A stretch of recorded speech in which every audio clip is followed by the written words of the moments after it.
Pet Sematary Bloodlines is a prequel to the recent remake of the original film and tells the origin story of Judd, the wise neighbor character who seems to know all about resurrecting the dead. So let's take a look and find out if that story is worth telling.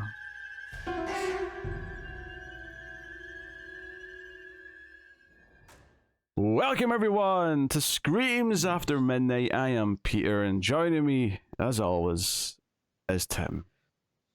Sometimes prequels are better. No, they're not. They're never better.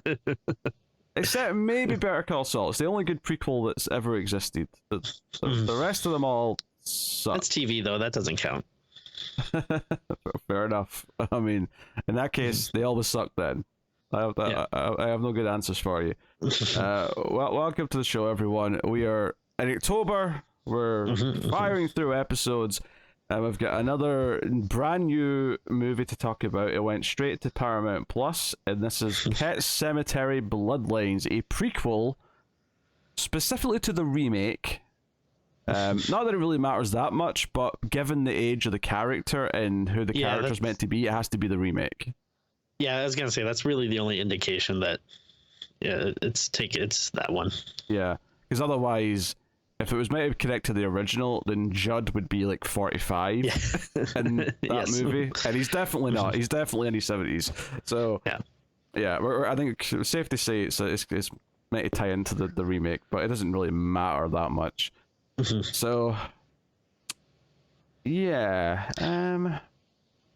get into it. We'll start spoilers, of course. We'll give you warning before we get to the spoilers. I notoriously don't really like Pet Sematary, the original. You do. Lots of people do. I'm weird in that sense, I guess. But the remake sucked absolute balls. And we were in agreement on that. So when you told me like a month ago there was going to be a new Pet Sematary this month, I shuddered at the thought of what it could end up being. And especially when you told me it was a prequel, I was like, oh jeez. Okay, we have to explain how the cemetery was, like, not built, but this land is hereby a cemetery for pets. Yes. So we'll get into everything. But yeah, it's set in 1968, 1969, I was about there, and it's a young 20-something Judd who is getting ready to leave the town, leave home with his girlfriend to go and join the Peace Corps, and obviously don't make it very far because some things go on. Namely, a friend of his comes back from Vietnam, but as we're kind of, and this is not a spoiler, we're kind of shown this in the opening scene, is that he probably did die in Vietnam, and his father has used the Pet Sematary already. So the movie kind of starts differently to the other ones, where we kind of start with someone already being brought back. Which, if you've seen the original movie, you should know the story, because it's basically, just expanding, like, I forget if they had a flashback for it in the new one, but definitely in, like, the original, that's kind of a memorable scene where, Judd is kind of recounting the story of Timmy Baterman, which, I thought worked pretty well in the original as like a 3-minute flashback scene. I don't know about expanding it to like 90-something minutes. Yeah, I didn't remember that actually, because I mean, like I say, I'm not a big fan. I've seen the original movie a couple times, but it's been a while. Like we did the original back in like 2015, maybe early 2016. So I my memories of that movie of pretty subsided.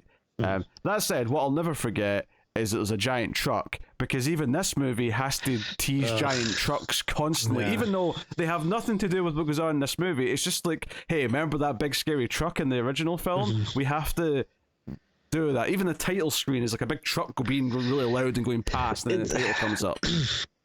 Also, like the way trucks just like suddenly appear out of nowhere in movies, it's like people have never like been on a road before. Like you can usually engines are loud. Yeah, you usually like get a pretty big warning that they're coming, and then like even on isolated roads and stuff. I feel like a lot of truckers aren't like driving like 80 miles an hour, especially like if you're driving through like a town, like you're not on a highway or something. Like, don't get me wrong. In the original movie, the point of the truck sound coming out of nowhere is that the characters in question are distracted. So it's not that it literally has no sound and then the sound hits when it goes past. It's more just that they're not paying attention and then it's emulating the sudden surprise to them. But that's why in this movie it's kind of weird, because it's never really something for the characters. It's just like little things. It's like a jump scare. It's just a jump scare for the audience, so it feels really cheap. And it's just like, hey, remember the big scary truck? I don't know. It's so funny. Like usually in horror movies, it'll be like someone jumping out of the shadows, and this it's like truck. Which my son would love it because he loves cars and trucks. Maybe I'll show this to him later. Oh yeah, I'm sure you'll love all this movie.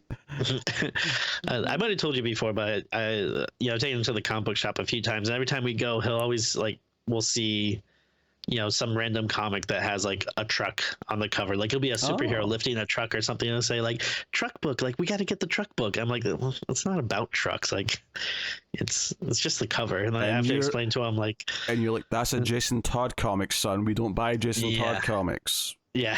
Yes. Yeah. I suppose he's getting to the age where he's maybe starting to be a little more aware of things. Oh yeah. Like over the weekend, we spent probably like half an hour or so just going through this Batman comic. It was a Batman 66 comic, and had alligators on the cover trying to eat Batman, and he was just constantly like, "What are the alligators doing?" And I'd be like, "Well, they're trying to eat Batman." And like, why? I'm like, well, because King Tut sicked them on him. Because they're hungry. That's why. Yeah, they're hungry. Yeah. So, I mean, we'll get into this. I think there's a couple of surprising faces in this movie actually that didn't like. So the dad of Timmy, who's the one who comes back from Vietnam, he is played by David Duchovny, and what's so funny is that he's obviously a bit older now, and he's got a beard in this. And when I first saw him, I went, that kind of looks like David Duchovny. And then I kind of left it alone. And I was looking at the cast list for someone else to check someone. And I went, oh, it is David Duchovny. Huh. So we got David Duchovny. The main character, Judd, his dad is played by Henry Thomas, who's Elliot from E.T. So that's something. You'll probably recognize him more as an adult from Haunting the Hill House more than anything. A lot of Mike Flanagan joints he's been popping up in. Sure. So you got him. Judd's girlfriend, this is not a big name, but I recognized her. She was in the Gifted, the X-Men TV show from like 4 or 5 years ago. Oh jeez, I forgot that was a thing. Yeah, I know. It left my mind as well. Do you remember who she played? She was the daughter of the main family, so I don't know if I think she was like a new creation. I don't think she was like one of the. Oh, so the show wasn't even like main characters like Emma Frost and Kitty Pryde and stuff. There was other, like Polaris was in it, and there was like characters around the family, but the family themselves and the kids were well, actually, I don't know if that was true. I think the show was building up to revealing that there was someone from the comics, but it was meant to be a surprise. That's so annoying. I like that. I hate when that's such like an annoying TV thing to do. With like, oh, like we're starting off with our own thing, and then like two and a half seasons in, they're like, oh, people don't like this. We got to start relating it to the comics. Okay, all of a sudden, let's reveal this person's real name is this, and then, didn't they do that with like Agents of S.H.I.E.L.D.? Like the main character is supposed to be a new character, and all of a sudden, like, oh no, she's this character from the comics. Quake, everyone loves her. I mean, you say that, but that was really good. Like it was, Tim. Like the reveal of who she was really, really good. I didn't really watch the show, so I can't comment. Agents of S.H.I.E.L.D. is better than most of the movies. I'm just going to put it out there right now. I'm not having the slander. I haven't watched it, so okay. I think I saw like a little bit of the first 2 seasons, but I didn't really keep up with it. Yeah. Okay, so we also have Pam Grier, that's the one I was checking up because I'm like, that looks like Pam Grier, but obviously she's a lot older than the last time I saw her in something, I think. So I was like double checking. I was like, oh, it's Pam Grier. She's a character just in the town. It's not a big role to be honest, but she's there. No. And one that I didn't recognize, but I'm just noticing now looking at the cast list, is that Judd's mum is Samantha Mathis from Super Mario Brothers. Like the original, like the live action. Yeah, Daisy from the original live action movie. That's Daisy. Wow. I know. Oof. I made it sound like that was like a bad thing or something. That's not a bad thing. I was just like, wow, I did not realize that at all. Yeah. So that was one that I didn't even like. Even I didn't even like have a whiff of recognition for her. But I mean, I don't think I've seen her anything since the mid-90s. You know, I think she was in Super Mario Brothers, and then she was in Broken Arrow. Oh no, I tell a lie. Late 90s, because she was in American Psycho. That was the last thing I think I've seen her in it. But that was 23 years ago. So yeah, they're doing an American Psycho comic book. I did not know that. I just got back from the comic book store, so I was like, I saw that at the counter. I was like, oh, okay. Is it Mila Kunis's character who's in it? I hope so, because that's the real American Psycho. Yes. As bad as I thought that movie was going to be, Tim, when I finally watched it, and we'll have to do it in the show at some point. American Psycho 2 is really bad. Yeah, we did the first one. We got to do the second one at some point. Fair enough. I believe William Shatner's in that. He is. So maybe we'll do a Shatner month where we'll watch all of his movies, his daughter's movies. Is his daughter in anything other than Subspecies 2 and 3? Maybe 4 and 5. We'll see. I don't think she is. Actually, no, she is in another horror, because I was looking up her credits and I saw a movie that looked interesting, for a Screams episode someday. Okay. Is it a secret, or can you reveal? Well, I could look it up again. I don't remember it off the top of my head. I'm not trying to be secretive here. I just don't remember. I'll go check. This is so important to Pet Sematary Bloodlines. But I mean, people are seething. They're like ripping their iPods apart. I've not asked the question yet, but I'm pretty sure we're both going to say it was utter shit, and that's why we don't want to talk about it. Oh, you never know. You going to swerve me in a minute? Okay, where are we here? All right, was it Dark Justice? No, it wasn't Dark Justice. Where is it? What was the movie she was in? Dark Justice. There was a movie that looked like a potential. She's in some other Shatner. She's in Star Trek V and Tech War, which are Shatner's darlings. Oh, that's what it was. Cthulhu Mansion. That title jumped out at me. Oh, I've heard of that. That's one of those movies that I think Vinegar Syndrome or Severin has a Blu-ray of it, and like whenever they have a sale, I always look at it and I go, should I? I'm trying to be a little. Now, it doesn't have a high rating, Tim. It's pretty low rated. Yeah. In fact, not only is it low rated, it's only rated by 930 people, which tells you just how well known it is. But the title stands out, and the description is: a group of drug-dealing petty criminals fleeing from the police take a magician and his daughter hostage, but once they reach his mansion, all hell breaks loose.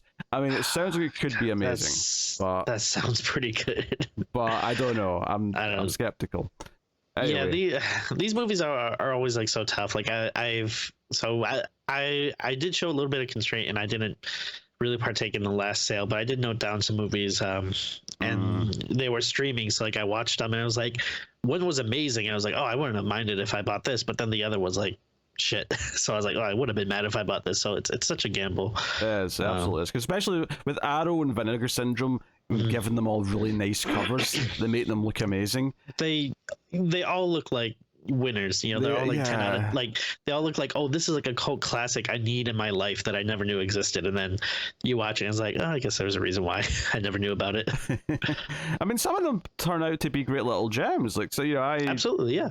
So I've definitely blame bought some stuff from Arrow that we should do in the show at some point, either as a regular or bonus episode, and then there's other ones where I'm like, oh god, like I only spent $2.99 on this, like, on sale, but I'm still mad that I bought it because it sucks so much. It was like getting an arrow to the nuts. Like one day we'll have to do Chill Factor. We'll have to do some other stuff that I've bought randomly on iTunes. Anyway, back to Pet Sematary Bloodlines. It's directed by Lindsey Anderson Beer, who I've never heard of. This seems to be her first movie as a director. But even as a writer, she's only done a couple of things. This seems to be her coming out party, as it were. So, nothing else to really know her, judge her on. But All right, Tim, hit us with it. What did you think of Pet Sematary Bloodlines, which is also the subtitle of a Hellraiser sequel? Just pointing that out there. I think there is a clause in any horror franchise where at some point you do have to have the subtitle Bloodlines. Either Bloodlines, Resurrection, or Revelations, or maybe Apocalypse if you're feeling extra spicy. Yeah. Those all sound very accurate. Yeah, I mean, I wasn't super looking forward to this. Obviously, there's a lot of warning signs. It's like, it's straight to streaming. I'm not really hearing a ton about it. It's a prequel. It's a prequel to the remake, which I really didn't like the remake.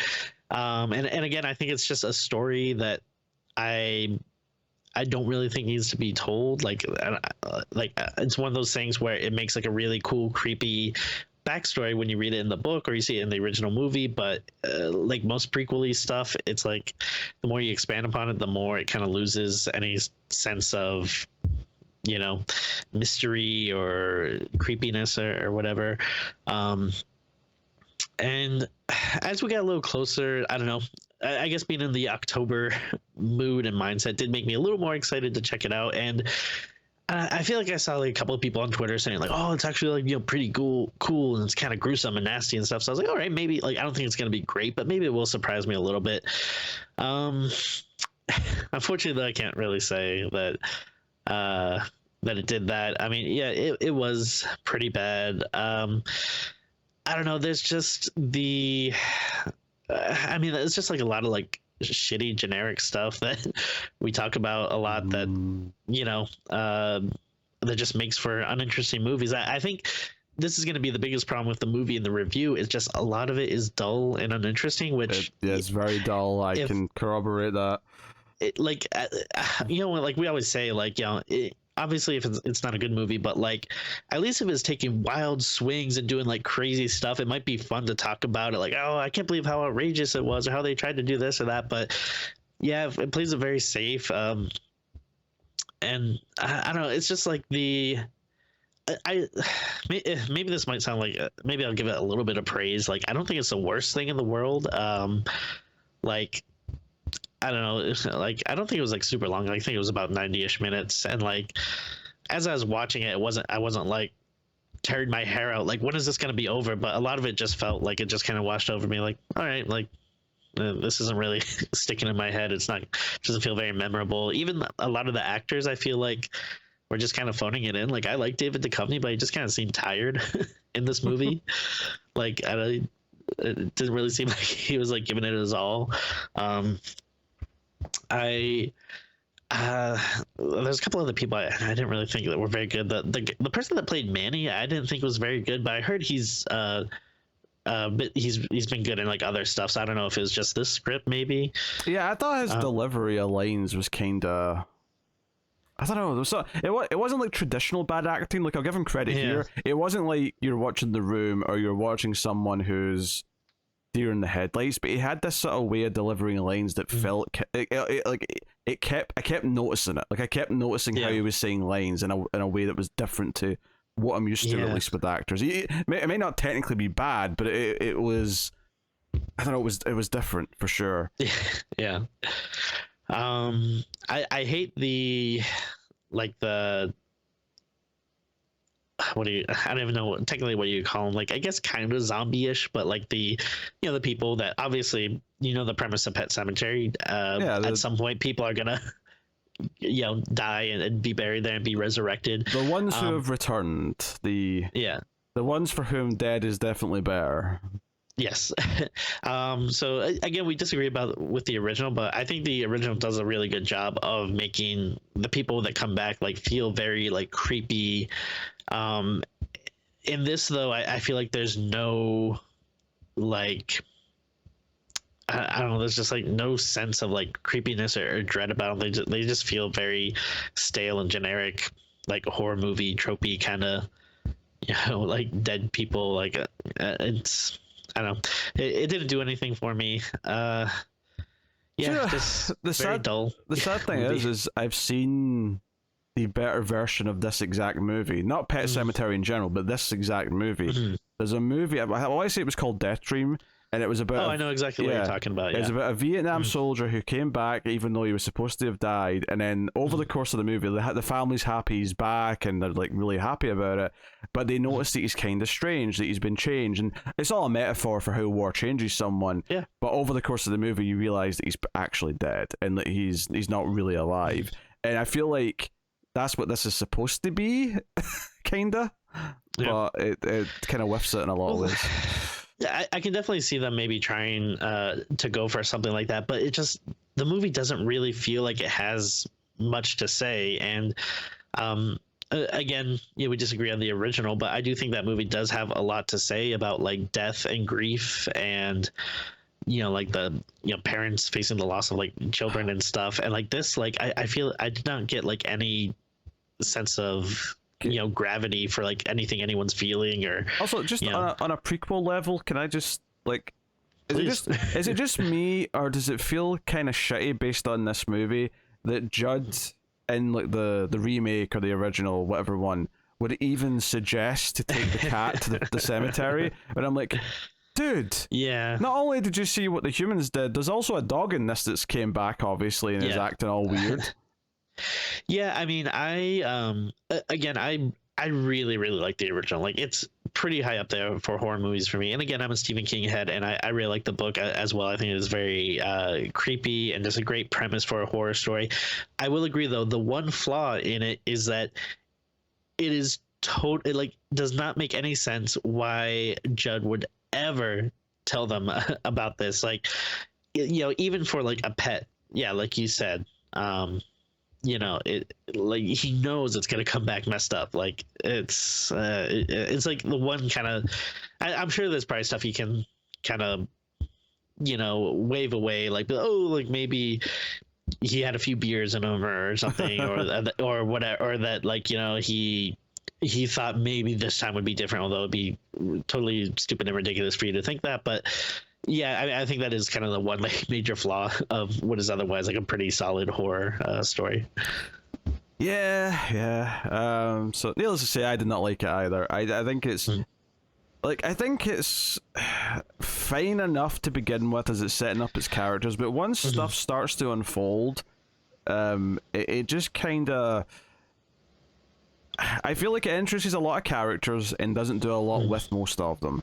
It does a lot of things where it'll introduce, like, David Duchovny's character, the dad, who's the one who brought his son back by burying him in the cemetery. Like he, I feel like just takes like some weird, like just a sudden turn later on. I can't say what it is because it's a spoiler, but he just kind of very quickly shifts his entire opinion, and I feel like it happened off camera without any real build up. Yeah, that part really made me mad, because it feels like it kind of he really should be like the emotional crutch of the story, and I feel like we just don't get like anything from him. Like we never really like feel like we get a good sense of his reasoning, like why he's done this. Like logically, like we know why he did it, but we never really see that kind of pain and torment and stuff that he's going through that makes him make this decision. Then we don't see him like having to live with what he's done, and then we'll talk about it in spoilers, but something happens towards the end with him that is just like, what, like that's why you like this all of a sudden. And that's it's not really a slasher movie, but it kind of veers towards it with how like people start getting killed, and well, some of the deaths they kind of go for something seemingly fun. There's quite a few of them are just someone gets grabbed and it cuts away, or someone gets pulled under a door and it cuts away. It doesn't necessarily always give you something fun. There's a couple of gross out moments. I think one's quite effective, to be fair. I think the other one is so painfully CG that it doesn't really have much to it. It also doesn't make much sense in the context of why it goes on as long as it does. Like I feel like once someone realizes something's peeling, they would probably stop peeling, and I don't know. I think that bugged me as well. But mostly it is just what you said. It's just kind of dull. It doesn't like crescendo in the right way. It feels like it should be a bigger deal that a bunch of people in the town, the older people, kind of like an Nightmare on Elm Street, kind of like they know about this stuff and they know that this is a possibility, and they all start coming together once they realize it's happened. I feel like there could have been more done with that to really. Yeah. That was an interesting dynamic to potentially explore, but instead we kind of just we follow Judd, who has never been told any of this stuff by his dad, and it's just him being in the dark the whole time, and I don't know. It makes for kind of a frustrating viewing experience. And while I'm thankful that it was only 90 minutes, it did kind of feel like a lot of things in it were rushed. Where I'm not saying it has to be longer to fix those things. I think just a smarter script that used its time better would have done that. But it's easy to look at it and say, nah, if you give an extra 5 minutes there and an extra 5 minutes there to actually do some pivotal stuff with the characters, maybe we'd have cared a little bit more about what was going on. Yeah. Because it sets up Judd and his girlfriend as being the main two characters that we're supposed to care about, but she kind of gets sidelined like maybe 20 minutes in, and after that she's gone for a long time, and then there's some damsel in distress stuff, but that's basically it. And I was like, this felt like their relationship was going to be the crux of the movie based on what they set up at the start, and then it just kind of was, okay, that's put to the side because now it's just about this other stuff. So also, like, they're just way too hot to like exist in this time period, you know? Like I don't know, they just like look too good for that time. People in the 60s were uglier. That's a direct quote from Tim. Not uglier. I just think they looked like I think people back then like had a more interesting look to them. I mean, you know, for God's sake, you know, like look at any movie in the 70s, like you actually get interesting looking like character actors. Where like I think, to be fair, I think what you're getting at maybe here, other than maybe the fact that they used to hire more interested and diverse character actors, not diverse in like the important ways, because it was definitely very white at the time, but diverse in terms of like not all pretty attractive people, diverse in terms of some kooky people who look like you. Yeah, I agree. Yeah, exactly. Whereas, but I think I'm mad I can't make it in Hollywood anymore. I think one thing I would say though is that there's not that much to make it feel at the time period. Obviously, the cars are from the time period, and there's a few things here or there, and obviously they're talking about Vietnam. But I think the big thing that sticks out, and I know Tara used to bring this up all the time on Quantum Leap, the new one, is it really bugged her how the hairstyles would never feel like they're from the time period. And I think that's it. Yeah, and I think particularly Norma, the girlfriend character, she just looks like someone from 2023, right? Yeah. I think the guy you can kind of get away with to a point because he's just kind of got shaggy hair, and that's just it. But her hair looks like a modern haircut, and it's like exactly like I feel like, you know, if you go back and look at photos of movies from this time period, like you say, late 60s, early 70s, people are looking way different. So and it's no offense to those two actors. Like I think, like I don't think they were bad. It's just that it didn't exactly have the right look. You know, it's funny, when I was looking up the actors, one of the reasons why I was looking them up is because the main guy, Jackson White, who plays Judd, I thought he looked like someone, and I was wondering if he was their son. I thought he looked like is it John Carroll Lynch? He was in Zodiac, and he's been in some other stuff. Oh yeah. Okay. And I was like, he looks like a hunkier. He was in Channel Zero. Yes. He was in season 2 of that. I was like, he looks kind of like a younger, hunky version of him, and I thought, is this his son? I can see that. And it's not, because he even sounds a little bit like him. But when I looked him up, he's actually the son of Katie Siegel from Married with Children. Really? Yeah, that's her son. Okay. Yeah. Actually, I can see that. Yeah. Yeah, I don't know. I thought he looked like someone else, and then discovered it was hers. So I don't know. I just thought that was interesting. You could tell the movie was riveting because I was looking up cast the entire time, going, "Oh, who's this person? They look like someone." Did someone play the dog? Is anyone notable? Sometimes your phone is better. Oh dear Lord. Honestly, that is actually a great blurb. That could be on the Rotten Tomatoes review. Under our entry. Yeah. We should be accounted for Rotten Tomatoes and Metacritic. I think we should. I'll start submitting some papers. Let me see what I can do. Yeah, so I will say I'll give it a little bit of credit though. Like I didn't think it looked bad. Like especially in terms of like straight to streaming stuff. Like That was decent looking. Actually, I think it looked better than the remake. I would agree with that. It looked better than the remake. It's still, I think, I get what you're saying. It doesn't look poorly. I think it's poorly directed from a story point of view.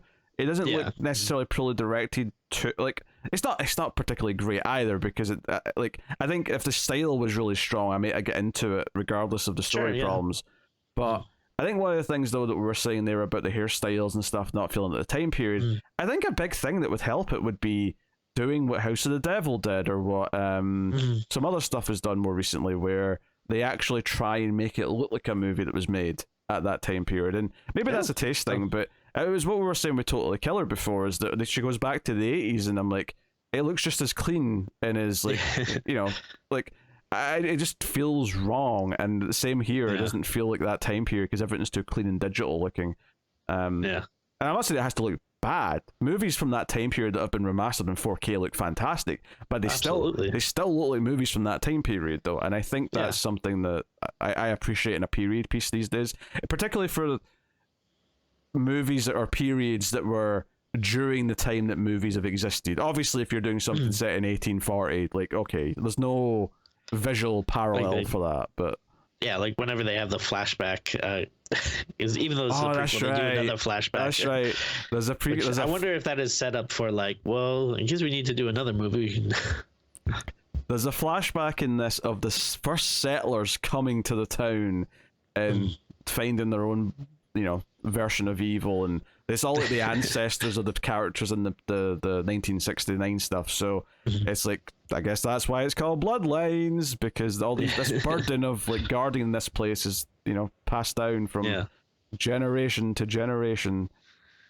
Which, again, maybe might not have been so bad if it felt like that was more of a point of the story. Like if, you know, Judd's dad was trying to get him to be like, hey, like, listen, like, you can't leave because there's this thing with this town that, like, you know, we need our family to protect or whatever. But it was like just such a, it's the opposite. It felt like it was afterthought. It's the opposite, because he's trying to get rid of him because he doesn't want him to stay around and have this burden. So it's, I think it's a shame, because I think in a weird way there is an interesting idea that David Duchovny's character is one of the characters who knows about this place, right? And clear because he uses it, but he's part of this community who all know about this place and sort of keep it secret and keep it hidden from people so it doesn't get used. And the evil, you know, the evil undead people don't like start killing anyone. And that's all fine. And I think there is an interesting idea that someone who knows about it is tempted to use it because of something as horrific as the Vietnam War takes their son away from them. I think there is almost an interesting, like, deeper story you could tell there about someone who knows they shouldn't do this, but because of how horrific this thing is, it's happened to their family, he does it anyway. Because I was getting some themes at the start of the movie. Everyone was kind of looking down at Judd because he wasn't going off to Vietnam, and like that was kind of a running thing where David Duchovny's like, oh yeah, you enjoy your peace in the Peace Corps. My son went and fought for the country. You know, there's a lot of that early on. Well, I thought that was an interesting kind of a subplot that they had that again didn't really go anywhere, but they kind of kept accusing Judd's dad of like paying off someone to like get him out of the war. I think it was the doctor to say that he had like a condition or something that excluded him from selection.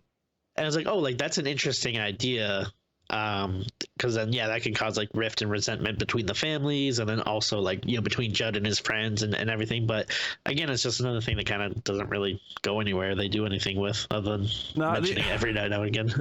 The only things that really come from the whole like that whole idea is that the entire third act, well, not the entire third act, but there's a good chunk at the end of the third act that takes place in the forest, and it does feel kind of Vietnam-y, and I think that's the point, is that this he somehow ended up in Vietnam without going to Vietnam. Gotcha, yeah. So I think they're going for that. And then also, we can't say what it is yet, but obviously the way the ending happens, it's kind of like, okay, so this kind of ties up his desires and whatnot. So it ends on like a really kind of like obvious prequel note as well, which we'll get to, but it's just like, you have to tie everything up in a neat bow that connects up with the few things we know about these characters from the later movies. We have to connect the dots, and it's just a little bit insulting. And it's the cheapest, lowest common denominator thing that they think will make the audience excited. But it's weird. It's so weird that we have a fourth Pet Sematary movie now. Which I don't think we ever did the second one. We didn't. We'll have to go back and do that at some point. I know Edward Furlong's in it. That's like the only thing I know about it. I was never the biggest fan of that one, but I don't know. I might be a little bit more fond of it now that we've kind of gotten some, lesser sequels. After the remaking, because that's the thing. Like when you see Rob Zombie's Halloween, all of a sudden you look at Halloween like 6 and go, it's shit, but it's maybe a little better than that at least. Oh dear. So I guess we'll get a spoiler warning so we can get into things and just talk freely about whatever we want to. So it sets up that Judd, Manny, who's Native American, and Timmy, who's the one who went to Vietnam, are all friends as kids. But they're all kind of in awkward places right now.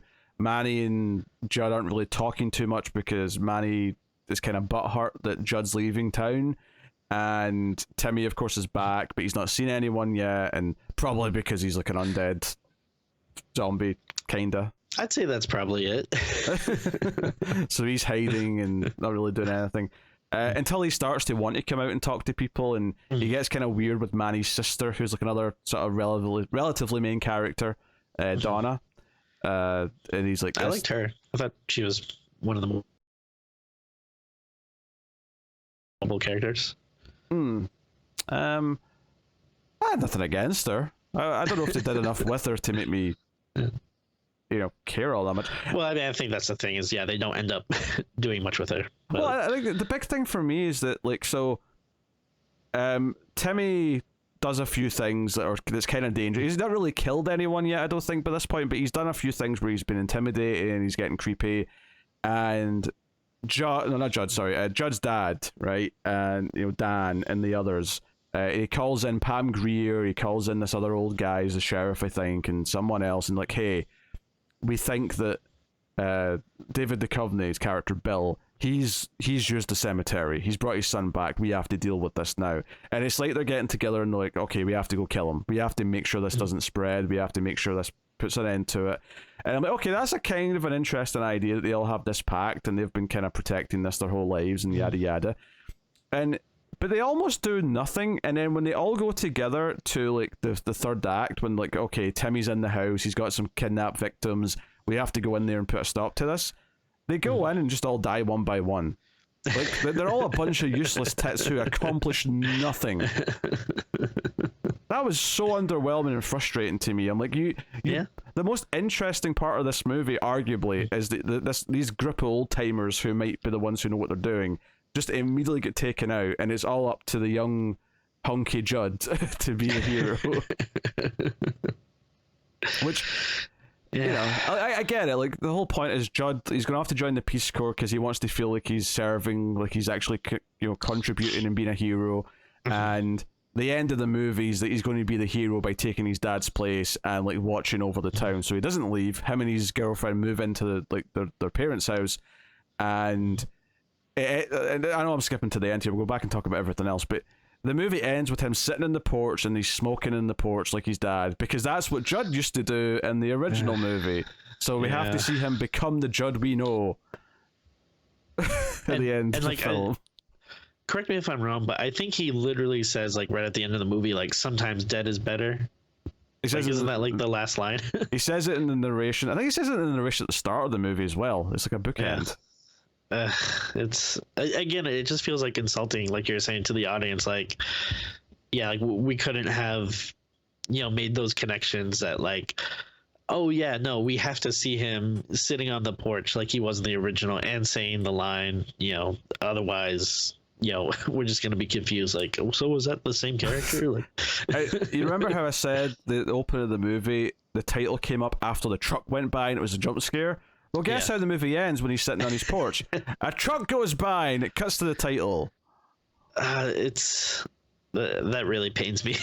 Remember that so thing dumb. You remember from the original? Yeah. Even though it makes no sense that we're still using it here. It's not like the trucks had any bearing on the movie, like this particular movie. No. There's no reason for it. Oh my god, and it's such a weird thing to say. If you're going to do more Pet Sematary stories, you have to always include a truck to like tie it into the fact that that kid got hit with a truck in the first movie. Oh dear. Honestly, actually, to be fair, if I've forgotten the remake, right? I have completely jettisoned it. Yeah. But if I remember correctly, the one thing I kind of liked is how this truck didn't hit the kid, and then another vehicle hit the kid to like play with your expectations. If you'd seen the original, was that not a thing that happened in the remake? So I mean, definitely the big thing was that like. Oh, it was a different kid. It was the wrong kid. That was it, wasn't it? Yeah, it was a different kid, That's and right. I do think again, like I might have seen it twice, but yeah, I mean, it's still been a while. But if sometimes once is better. Yeah, but if I remember correctly, like it might have been the truck that gets the child, but like I think what they did do in the remake was like they made it really over the top. Like it's not like the truck like just hits her. Like I think he tries to brake and then swerves and then it like falls on its side and then like like maybe it does hit another car that then hits her or like something like that. Like it is very over the top as opposed to the original where it's just like no boop you're done. Hey, if you want to do a spin-off of the Pet Sematary, what you do is you do a movie about the truck driver who hit the kid, and then there's just a depressing drama of him eventually committing suicide because he killed the child. Oh yeah, I mean he's got to be messed up too. Like that's I mean I feel like the what you should do is you should bring in another Stephen King vehicle, Maximum Overdrive, where the trucks are alive, and then. Do you know what's funny is I thought you were going to say Christine, but fair enough. There's a truck. Go for it. I mean, either one could technically work, but yeah, you got these trucks that are alive that are mowing people down, and the more people that get mowed down, the more get resurrected. So you just have this big army of people versus trucks. I'm sure there's a nice witty title with a pun in it to call this story, but I can't think of it. So we'll move on. But I appreciate the suggestion. Oh, thank you. I appreciate your appreciation. You're welcome. Don't call me a hero. So don't call me late for dinner. Okay, so what do we even want to talk? Like, so they do a whole thing where like Manny's kind of moping around, and he has this way of speaking where everyone he speaks to, he kind of like just has to pretend he doesn't care, but he clearly cares about what's going on. But he's always pretending he doesn't care to everyone he talks to.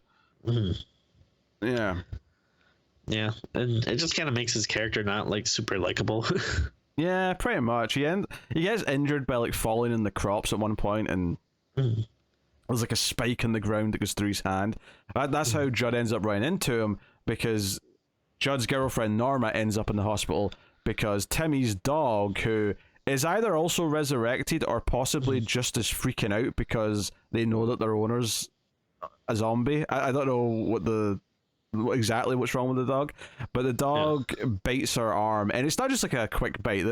Like this dog grabs hold of her arm and keeps hold of it until she like passes out almost. Yeah. Well, it's I mean, they don't really explain it very well, but I believe and excuse me if I get any details wrong, because I watched this not too long ago, but over the weekend, and again, it is kind of a boring movie. So if you get any details wrong, child services is coming for your kids, right? They're outside the house, they're waiting for the call. That's interesting. Your family's at stake, okay? That's an interesting what do you call it? Parameter of child services. I didn't realize that's something they monitor parents for. Yeah. Well, I mean, okay, maybe I told them you're a horrible parent as well, just to sweeten the deal. Okay. And the way they judge a horrible parent is how much they remember from a movie they watched like 5 days ago. Also, yeah, but I also told them you're going to show your kids Leprechaun in a few years, and that they perked their ears right up with that one.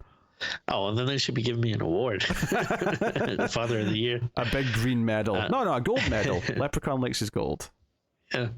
So anyway, though, but no, I believe the cold opening of the movie is like you see, Timmy's hand popping out of the dirt, and then I believe he grabs his dog. So I again, like they don't really tell you much, but my assumption was you're right. I forgot this happened in the opening before the title. You're right. The hands come out and grab the dog. So yeah. So I mean, you don't see him kill him, but my assumption is that he kills the dog. You're right. You're right. The dad's probably like, well, since we're here, I'll just bury the dog. 2 for 1. It's the same trip. Oh dear. But yeah, so she passes out and they go. That's what stops them from leaving, because they run into the dog when they're trying to drive out of town, and then they take the dog back to Timmy, and then the dog attacks her. Now you may go. Yeah, no. Well, here's something that confused me about this scene too, because they're driving and then they hit, like, a bird flies into their it's like a raven hits the window. Yeah. But then they stop, and then like the dog is just right in front of the car, and then I feel like when I was watching it or something, like they made it seem like they hit the dog or something. I'm like, but I was like, well, wait, no, you hit the bird, right? Like and then like I started second guessing myself. I was like, wait, did they hit the dog, or I don't know? No, it was definitely a bird. Like this was a confusing chain of events for me as well. I'm like, why did you have the bird? You could have just had them screech the tires and be like, there's a dog out there. Did we hit it? Right. Yeah. And then see the dog, and then the scene can play out as it does. And because like, I don't know, if you've driven very often, like, birds usually don't just fly into your car. So sometimes bird is better. Sure. Unless, like, I don't know, the dog was chasing the bird, but again, like, birds can fly pretty high. Like, they can just fly a little bit higher and avoid the dog and the car. I had no idea you were such an expert in aviation, Tim. Hey man, I'm a little bit of a bird boy. You got any crystal plumage birds hanging around? No, we actually do have some like pretty wild birds around here. We actually have parrots that fly around, which I think I don't know if it's true, but like the legend or rumor or whatever I've heard before is that the legend? There's a legend about the birds in your area? Well, I mean, what I've heard, because obviously like there's you usually don't see parrots, like wild parrots, a lot in the US, but what I've heard is that someone said that there was like a pet store that caught on fire like a long time ago, and they let all the birds out, and then some parrots just kind of made their home here. But we also have peacocks in our neighborhood too, which I have no idea where the hell those come from, because those don't seem like they should be native to the U.S. I mean, maybe they are, but it seems weird that they're just hanging around here. I was actually curious because I didn't know where parrots were native to. Turns out they're Australasia, Central America, and South America. So south, basically. Yeah. They're in the hotter parts of the world. That sounds right, yeah. Australasia, though, they don't call it that. I'm pretty sure it's been Oceania since I was a kid. Like, how old's this article, National Geographic? Interesting. I'm not sure. Or maybe I'm mixing it up. Maybe they still use that as a term to describe that like Asia plus Australia. But yeah, because if I remember correctly, before it was called Oceania, it was just that, like, the continent that Australia's in was referred to as something like that. It's been a long time now. It's been Oceania though since I was like at least 5 years old, so I don't know. Anyway, I don't know. I was just curious. Because obviously parrots are all over the place in pet stores, like you say. You can buy a parrot just about anywhere, but naturally they're in the hotter climates, so fair enough. So I didn't see parrots as a tangent on this episode, but I did suspect tangents. I thought that was a likely possibility. Yeah, Timmy's just peeling off parts of his fingers and shit. He's just doing weird stuff. That did look kind of creepy and icky. I kind of did have to look away because it was just kind of gross. But later on, when he... Well, actually, no. So he goes after the sister first. He attacks the sister, Donna. In her house. And it's that thing where he just kind of comes after her. I don't think you see like a kill shot. You see him stab her once, for sure. But I don't think you necessarily see like a final kill. But clearly she comes back like he has later, because she shows up to the hospital where Norma is, and she gets all creepy, and Norma's like, "Hey, you look like you're needing help," and she like sits her down, and this is where she like goes to like rub some blood off of her like foot or whatever, and as she does it, you can see the skin starting to peel, and then this is where I was thinking like, why did you keep going, Norma? Like, you, as soon as you started to see a little bit come off, why did you keep going until an entire big circle of it came off?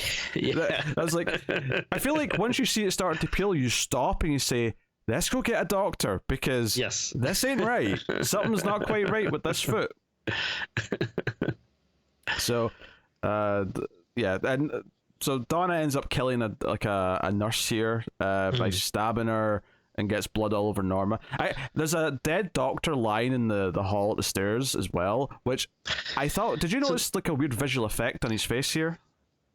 I didn't know. Because his neck's like turned back the way like The Exorcist, and it looked like they actually did like some sort of digital trick to do that. When I'm like, he is dead. You could have just, like put like clothes on him the other way around and have him like, I don't know, there was a way to do this that would have looked better to me, but whatever.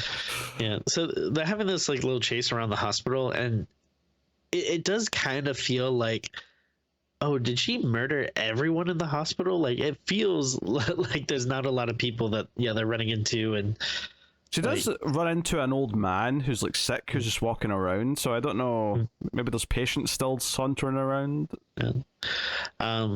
Yeah, I don't know. It was kind of weird. I mean, granted, it is a small town, so maybe, the hospitals aren't as busy. But it's like every hospital I've been to has always been people running around all over the place. Oh, Tim, I mean, come on. How many movies have we watched where there's always an abandoned wing of the hospital where there's no one there, so we can have a creepy chase scene? Yeah. Hospitals are busy places. Okay. Yeah. They're usually pretty packed with people. There's usually someone in almost every room. Yeah. It's I don't know. It's a small town though, so who knows? But they don't have enough patients. Yeah. So then there's some rich owner of the hospital that's like, this hospital's not making enough money. You need to start getting more sick people in here. Oh, there's a subplot where the doctor's going out and like stabbing people, so he's got more patients. Yeah. That wouldn't be a bad idea for a horror movie. That the doctor that doesn't get enough business, so he just. Oh dear. You could call it medical insurance or something like that. Doctor Stab. Doctor Stab. Yeah. So. She kidnaps Norma, and she takes her back to where Timmy lives, and that's where obviously the big final showdown happens, where Judd wants to be involved, as does Manny. They want to get their girlfriend / sisters back, and Judd's dad doesn't want him to at first, but he's like, okay, fine, I can see you're determined to be involved in this, so it's like, okay, here's a rifle, let's all go in. And this is where all the old timers just get killed off really quickly, and none of them are really fun deaths either. I mean, I guess Judd's dad gets an okay one because he gets a shotgun like sort of stabbed through his stomach, but oh right, yeah. But the other ones just get like dragged, under a door. They get just sort of like jumped at, and the camera cuts away. There's no like fun death sequences here to at least enjoy. That's another thing I hate. Like, I like the idea of like these zombies, which again, I don't know if that's the best term or for whatever. Yeah, I mean, they are talking stuff, so they're kind of in murky territory.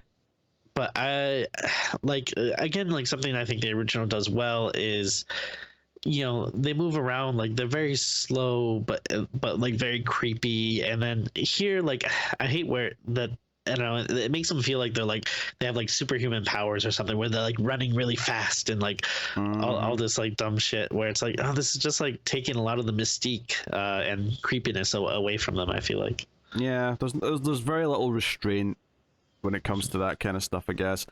And it's one of the problems with prequels is you feel the need to like do more stuff with it, and it's like, but you've got them doing crazier stuff than they ever did in the main story, which is supposed to be the important one, and this is meant to be the build up to it. So it always just feels a little disingenuous in that sense. And again, it's like you said, like it's such a big thing that the first movie, Judd is the one that tells them about the Pet Sematary, so it's like, it's already a stretch in the original movie that he tells him about it, but when we see that this is what he's gone through, it's like mind-boggling that he would ever tell anyone about it. Yeah, it's maddening. Because then you get the impression, because in the both the original and the remake of the traditional story, you don't get the impression that there's an entire community of old people who are. It's almost like Judd's the last one standing. He's the only one left who knows about this place. I guess other than the creepy kids with the masks, because this movie makes it very clear that. Because there are people who wear masks in this and sort of do like little parties and dancing, and it's basically like, oh, this is to ward off the evil spirits of the Pet Sematary and the surrounding area. And I'm like, okay, all right. I don't know why that explains why they're so creepy in the remake when they're like marching through the woods chanting and it's like a bad omen kind of thing. I mean, the actual answer to that is because some studio head is like, kids in masks are creepy, like that'll be scary. Was there any of that in the original? I don't remember. No, that was all new. Okay. Yeah. So I guess that's the second thing then that makes this definitely connected to the remake rather than the original, is the people in the masks. Okay, well, that's that. So the movie takes so this is actually the moment where, so throughout all the movie, David Duchovny's character, Bill, has been very hostile towards Judd because he's the one who got to stay home and he didn't have to go off to Nam. And to be fair, pretty much anyone he's hostile towards. True, but he's especially hostile towards him. And here, they're all talking about how they have to go in there and stop this. Look at all the chaos, there's people being murdered. And I'm not even asking for a lot, but just more of a scene where they have to convince Bill, and Bill has to accept that he's responsible for some deaths. And then he eventually, maybe just has a scene where he cries a little bit and he's like, okay, we have to kill my boy. I'm sorry, I did this. But he doesn't even do that. He just kind of goes, yeah, all right, we have to go in and get him. Here's a shotgun. I'm like, where did this dramatic... Like, if anything, like you said earlier, he should really be the linchpin of this whole movie. Like, we should be seeing him... There's a couple of scenes where like he comes home and like Timmy's eating some like raw meat out the fridge or whatever, and I'm like, there should be more of this. There should be more of him like seeing that his son's not really his son. Like he thought he brought him back, but he didn't really. He brought some monster back, and I think that slow realization, and then the arc being that he decides that he has to kill him, that he has to take out the monster he created, kind of like Frankenstein. It's about Frankenstein. Yeah, sure. By resurrecting him, he created this monster, and it's his burden to deal with it. And they could have done a lot with that. And he just makes this decision so quickly without any like big dramatic moments where we see him go through a change, or we see that he's realizing the horrors that he's unleashed upon the world. It's just, okay, I guess I'm on everyone else's side now. So they go throughout the house, and it'd be like if at the end of Old Yeller, like when they have to put the dog down, if the kid was just like, all right, Yellow, okay, let's do it. Yeah, I'm bored of the dog now. That's just, so it takes a weird turn though, because after all the old timers die, except David Duchovny, he dies a little bit later in the tunnels. Like there's like, yeah, they end up in these tunnels under the house that lead to like the forest, and it's these like caverns and caves, and they're really tight, and I'm like, this just feels like such a generic location that there's like, hey, it's a horror movie, what would be creepy for a big part of the third act to take place in? Oh, we'll do all these really narrow tunnels underground where there's hardly any light. And I'm like, this, why is this in this movie? This feels just so out of place and just out of left field. I don't know, this felt weird to me. It's weird, yeah. But yeah, the sister Donna gets killed. Eventually Manny shoots her in the eye because she's coming to kill them. Oh my god, okay, you just reminded me of something this made me really mad in the movie. For some reason they keep saying like, make sure to aim for the eyes, that's the only weakness they have. And I'm like, what is this bullshit? Like this was never a thing in the movies. Like why do you have to hit him in the eyes? Yeah, why? They keep saying it like it's like a zombie movie, you got to shoot them in the head, but this is even more specific. You got to aim for the eyes. That's their one weakness. That'll take them out instantly. I'm like, okay, I guess. And sure enough, like he shoots her in the eye, and that's it. She's dead. And then later on, when they eventually take down Timmy, it's because Judge shoots him in the eye. Or actually, no. Is he struggling and it's actually Manny who shoots him in the eye with a flare gun? I think it might be. Now I'm thinking about it. Yeah, I honestly don't remember. Yeah, it's all a bit messy because they're crawling through the tunnels. David Duchovny dies, and then they end up in like the swamp part of the forest. And this is where I was saying it feels kind of like Nam, because Judd's like going through this like foggy forest and the swamps, and he's got a gun and he's looking for the enemy. I was like, oh, they're clearly going for like this is him. He's finally in Vietnam, just not literally. And of course, Timmy's waiting in the swamp, and they have a bit of a struggle. But then it's the flare gun, I think, from Manny that shoots him in the eye and kills him. And what's so weird is that throughout all this, Norma has been tied up and is like in like a sort of cave as well, but it's filling up with muddy water gradually, and it's like, oh, they have to get to her in time. But then they don't, right? The water just kind of stops before it gets high enough that it would drown her. And then after they kill Timmy, she just runs out all dirty and covered in mud and be like, oh, thank God, you're here. And I'm like, so you set out the damsel in distress, and maybe you could argue they're trying to subvert it by saying, no, she just saved herself. But we don't even really see her save herself. She just kind of, I guess she got out. Okay. That was super weird. Which actually comes back to another question I have is like, why did they kidnap her? What was the purpose of this? So I don't know if they specifically say this, but I got the understanding that Timmy killed Donna maybe because they might have been a thing, or that he had, I don't know, did he have like some type of infatuation or crush on her, or wanted some type of... He wanted to dance with her like at the party scene a little bit before, so yeah. Oh, that's right, yeah. I would guess he was into her, maybe, yeah. So it makes sense that, yeah, he kills her so he can resurrect her and they can be, zombie. The Bride of Frankenstein. Together. Yes, there you go. But then, yeah, I don't really understand, what the motivation was for pretty much anyone else, I guess, other than he just hates people. And like... Yeah, like maybe he's just... But I don't understand why he's keeping her kidnapped and alive. Like, the way he's... At this point in the movie, the way he's just killing people, like, why didn't he just kill her? Why didn't they just kill her and then... they just find her body in the house or whatever in the third act. But no, for some reason she's alive in like a death trap. It felt like it didn't fit the MO of anything else they did the entire movie to me. It's weird, yeah. I don't know. Yeah, it's all just a bit murky. It's a bit weird. I guess if it's to mess with Judd, if that's the person he hates the most or whatever, but I guess still, I don't know. Yeah, it's the only thing that really would even begin to explain it, is that he just wants to mess with Judd, but it just, again, it feels so out of place. Like, mess with him by killing her and resurrecting her, like, don't do this thing, but yeah, so no, I was just glad it was over. Very much.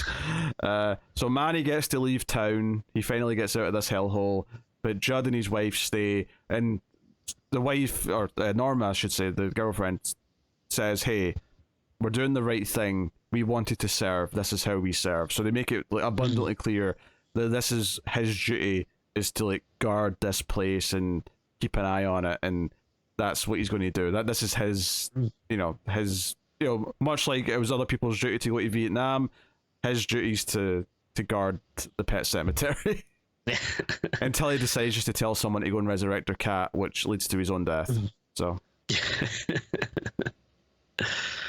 which makes him look quite stupid and all. Yeah, hindsight. I guess another thing you can kind of maybe it's a stretch, but like I guess one thing maybe you could try to explain it is like I think at some point they kind of mentioned in the movie how like the ground kind of like whispers to people, and they make it seem like it's this evil that wants to bring people to it, which I don't mind that idea. Oh yeah, actually, at one point they said when they were talking about the lore and stuff, and maybe it was when they were talking about the flashback when we see the stuff back in like the 1800s or whatever it was, but they said that when someone's resurrected from the Pet Sematary, that they were compelled to bring people to feed the cemetery, like to feed it more souls or whatever. So that seemed like a kind of a new thing, I guess.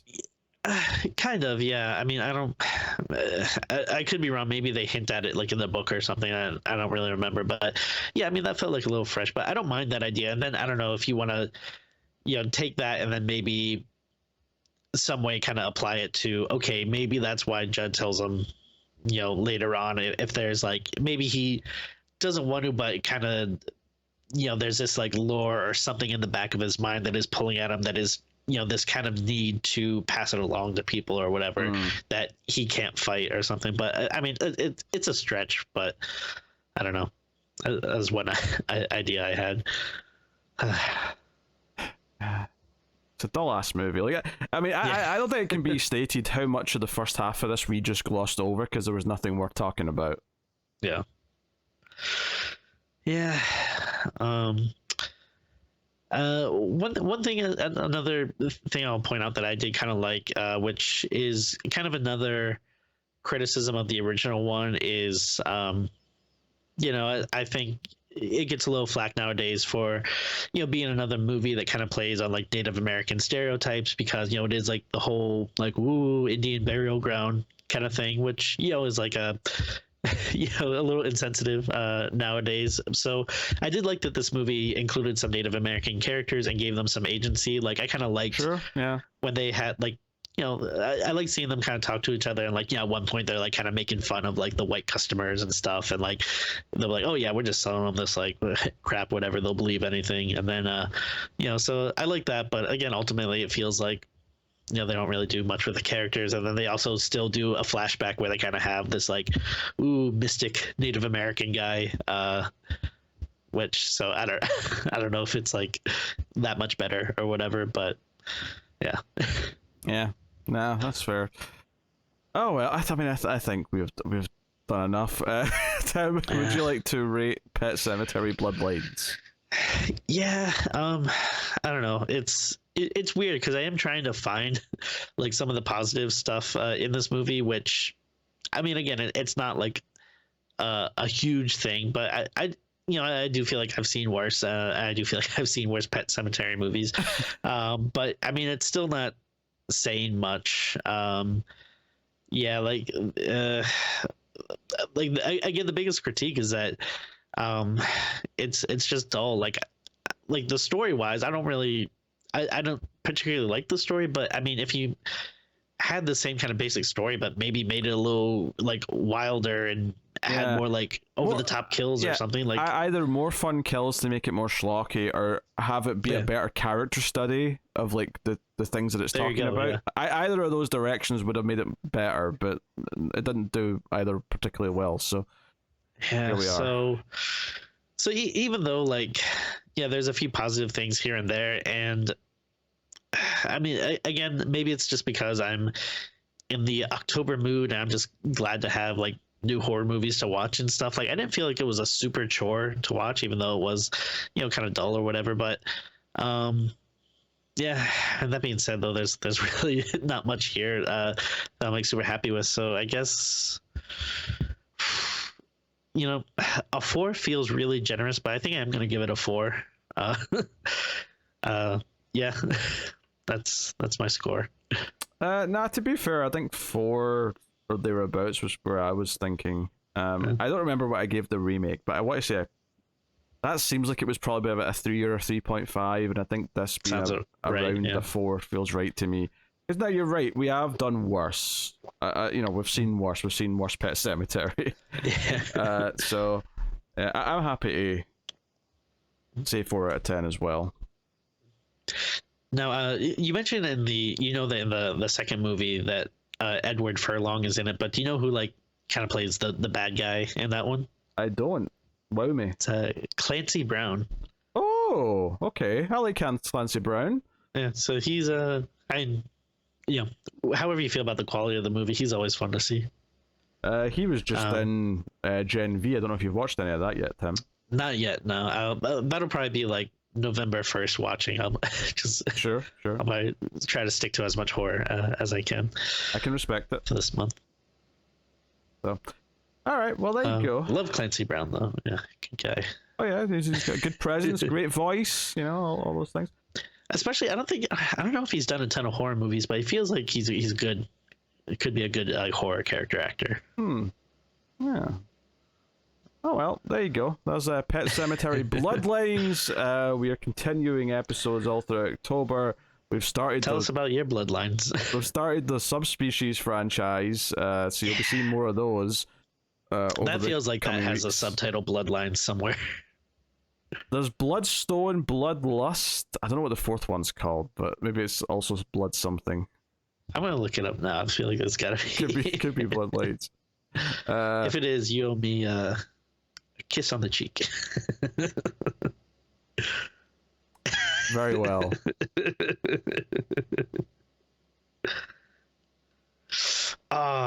Shoot. All right, That's no a shame. Bloodlines. Do you want to? Maybe this will be a fun game though. Do you want to? do you think you can guess the titles here? Let me think for the fourth one. All right, I don't know if this will help, but the subtitle is, would you say like the nickname or superhero name or whatever of Storm from the X-Men when she gets turned into a vampire? I don't know. I don't think I know this factoid, Tim. Bloodstorm. That's right. It was actually I thought that's too simple. It's not just going to be that simple, but okay, fair enough. Let me see. And then for the fifth one, let me see. How would you describe this? Bloody Mary.